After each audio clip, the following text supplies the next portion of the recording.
Hey everybody, welcome back to the channel.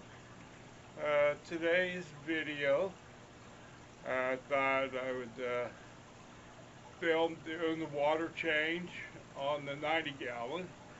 Got to do it anyway, so why not film it, right? Okay, stay tuned, we'll be right back.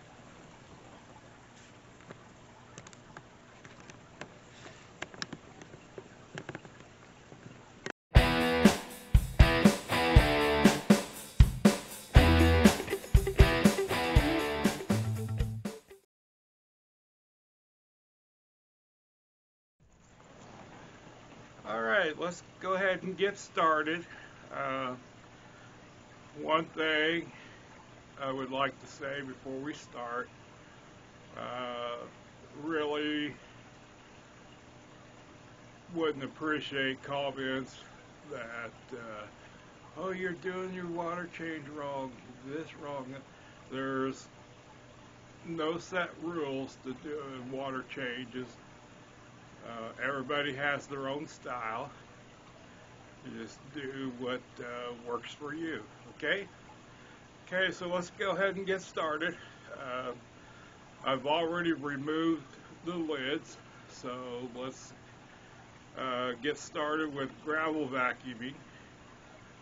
I've already wiped or did the glass with my algae scraper. There's a little bit on it, not much, so with my, figure out the way to do it, with my algae scraper magnet. Like I said, I already removed the lid. I do not gravel vacuum every water change, but I have a gravel vac for 2 or 3 water changes, so I'm going to go ahead and gravel vac today. So let's get started.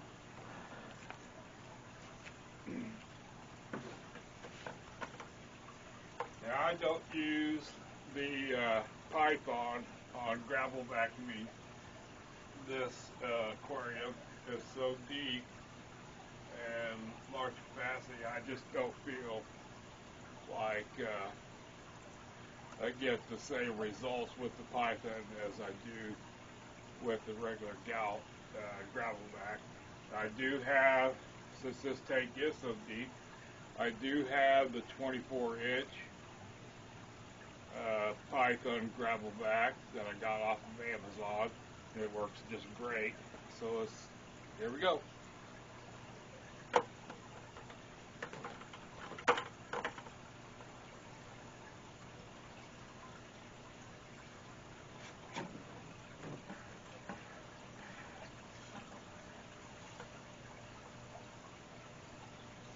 Couple squeezes and here we go. Main thing when you're gravel vacuuming is make sure you're going in a systematic process there so you don't miss anything. And yeah, I can tell I haven't done the gravel vacuuming for a while. I'm getting quite a bit of debris. But I like doing the gravel vacuuming in this tank this way. I think I get more of the detritus out of the gravel than I do just using the Python. And this is the only time I have to use 5-gallon bucket. So I can usually do the whole tank in about 2 or 3 buckets, so that's the only 5-gallon buckets that I have to lift and carry.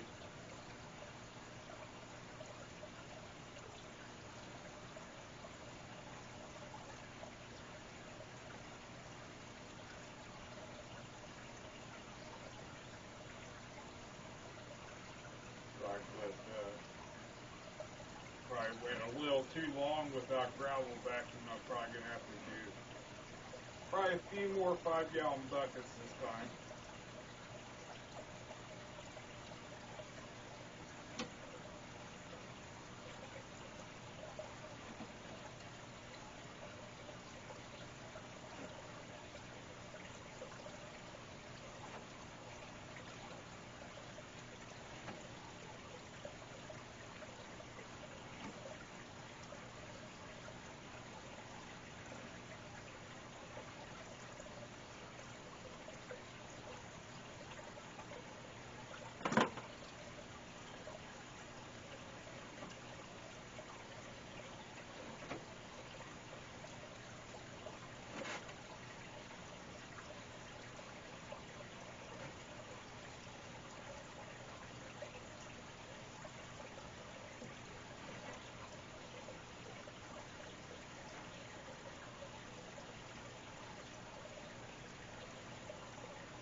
Okay, I got about half the tank done with 2 5-gallon buckets.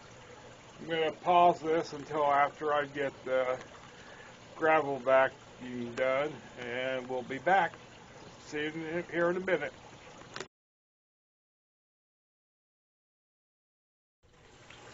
Okay, everybody, we're back. Got the gravel vacuuming done. When I do water change, especially on this tank because it is such a heavy bioload on it, because I am way overstocked on this tank, I usually try to do a 50% water change. And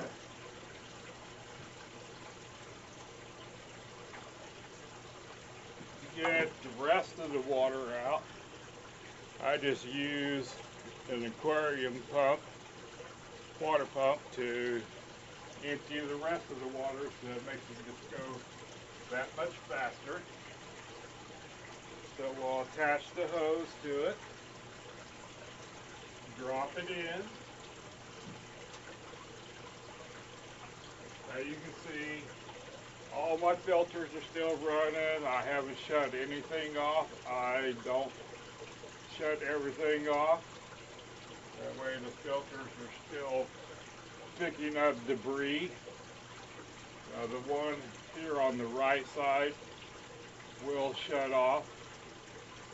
It'll quit softening by itself once I break the water line on it, but it's only going to be without, it'll still have some water in it, but it won't have enough to keep filtering.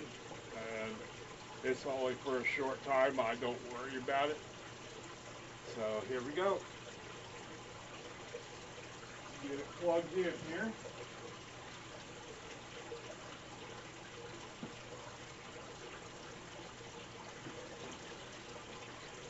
And we'll get the rest of the water out of it. With this water pump, it doesn't take very long at all, so just makes the water changing and cleaning of the tank that much easier.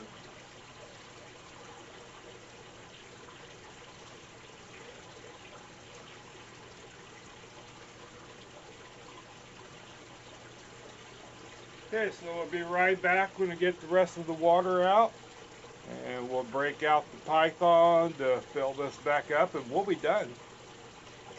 See you in a minute. Okay, back again. So you got the water drained out. I roughly did 50, 55, 60%. It's about my normal. And got my Python all hooked up to the kitchen sink. This is another great investment off of Amazon. You can get the Python hook, so you don't have to worry about when you put water to the line, the hose coming out. This keeps it on your tank and the water going in the tank. So it's a good buy. So let me get the water going. We'll start filling this big boy up again.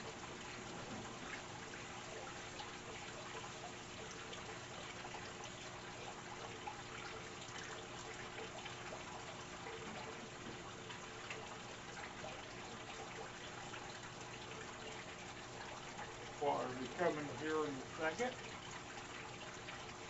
I've got a 50-foot Python. So comes the water, and as soon as I start filling the tank, I go ahead and condition the water. I use Seachem Prime, mainly because it's concentrated enough with 17 tanks doing water changes every week. Went through too much, so I think this is 50 mil or 5 milliliters per 50 gallons, so this is a 90 gallon.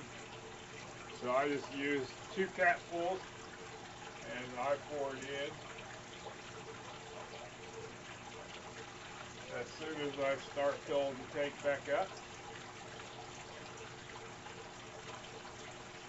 and I just put 2 capfuls, which would be 100 gallons, so a little extra, but a little extra never hurt. And my water tip, I do try to get pretty close to the existing tank tip. I know a lot of people said they just put cold water, but I try to get as close as possible as I can just by feel, just to take that stress off of the fish. So yeah, we'll get this back filled up and then we'll be back.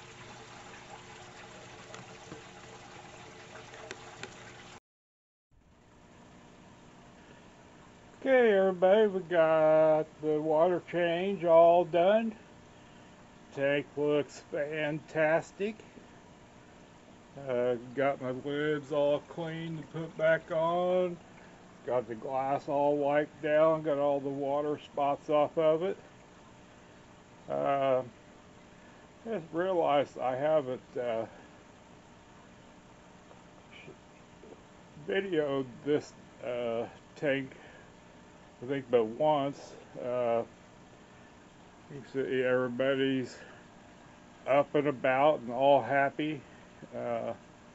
Well, let's go through this tank because I've never really done a complete video on this tank before. This is 90 gallon, like I said. I got it at Petco. I got a really good deal on it because I got it right after Christmas. On Petco's $1 per gallon sale, and of course, you know, the 40 breeders on up, Petco only goes up to 90 gallon, or 50% off during those sales. And between that and I had gotten some gift cards for Christmas, so I got a real good deal on this tank. I'd never had a tank this big before, so I am really loving it, and it was a great purchase. As you can see, the tank looks a whole lot brighter. The fish appreciate water changes, of course, as I'm sure you would. For filtration, I've got 2 hang on the back filters. I've got a canister filter on it, and I've got 3 large aquarium co-op sponge filters. I know it's way over filtered, but with this, like I said, this tank is way overstocked with large fish. So with this bio load, I put as much filtration on it as I could and as much water movement as I could. So yeah, we'll just go through the fishing here. I've got 3 blood parrots. This guy is an absolute monster. I've got 2 red and gold Severins. I've got 2, not sure what Severins they are. The breeder I got them from called them Rainbow Severins, which I'd never heard of and can't find any information, so I don't know if they're Rockeel Severins or